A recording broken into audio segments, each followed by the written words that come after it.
This is exam 3's test wrapper for problem number 4. A long solid plastic cylinder of radius r and height L is bombarded by an electron beam and gains a charge of Q distributed normally throughout its volume.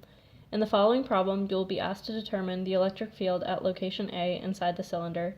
You can assume that D is much smaller than L. So part A, what is the density of charge for the plastic cylinder? The first thing we want to know is the volume of a cylinder. This is V equals pi r squared L. Now we need to solve for the density. And so density is equal to the charge over the volume. So using the above derivation, we have Q is equal to pi r squared L. And that's your final answer, which is the density of charge for the plastic cylinder. Now, part B. Imagine a Gaussian surface in the shape of cylinder with radius d centered on the plastic cylinder. Both cylinders share the same symmetry axis. Calculate the total electric flux through the surface of the Gaussian surface. So using Gauss's law,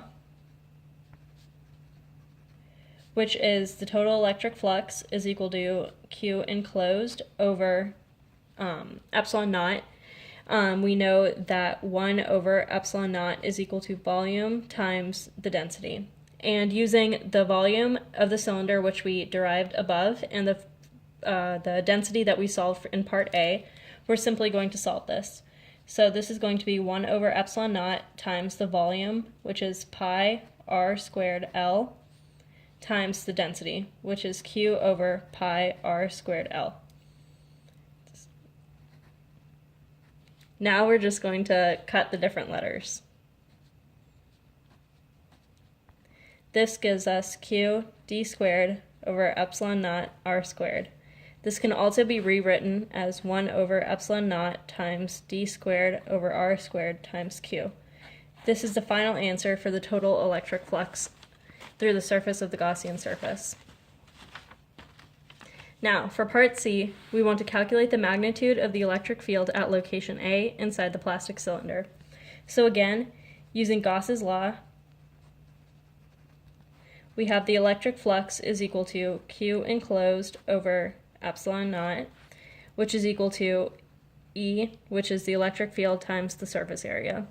So now we need to solve for Q enclosed, which is equal to volume times density. So as seen above, the volume is pi r squared L, pi d squared times L, times the density, which is Q over pi r squared L. And now when we cut out the similar terms, we are left with d squared over r squared times Q.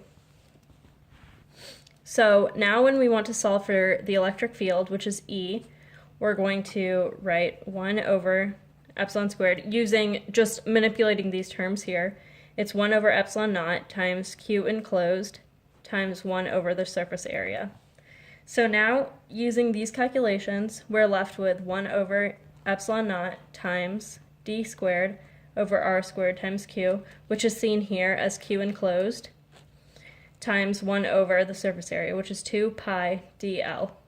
Now, again, removing like terms, we are going to cut this, and we're left with QD over 2 pi epsilon naught r squared times L, which is equal to the electric field at location A inside the plastic cylinder.